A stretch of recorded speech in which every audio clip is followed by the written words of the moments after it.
దేవుని పరిశుద్ధ నామములో వందనములు. వాక్యమును ధ్యానించుకుందాం. యెషయా గ్రంథము 40వ అధ్యాయము 12వ వచనము నుండి. తన పుడి స్థితిలో జలములు కొలిచిన వాడు ఎవడు? జేనతో ఆకాశముల కొల చూచిన వాడు ఎవడు?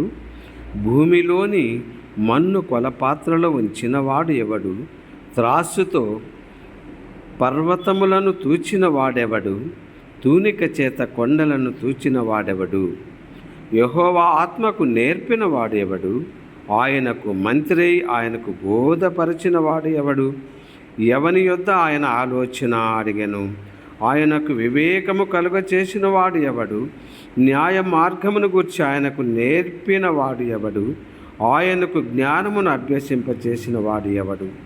ఆయనకు బుద్ధి మార్గము బోధించిన వాడు ఎవడు?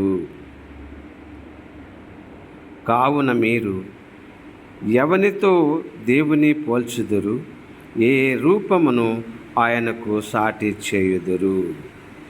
ఆకాశ గగనాలను నీ జేనతో కొలిచితివి, శూన్యములో ఈ భూమిని వ్రేలాడదీసిన నా యేసయ్యా, నీకే వందనం, నీకే వందనం, నీకే వందనం, నీకే వందనం.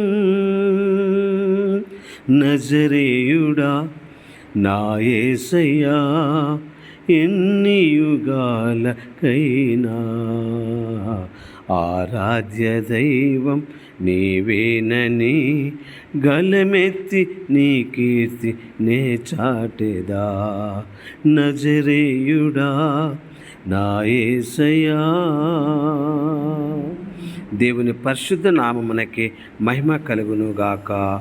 ఆమేన్.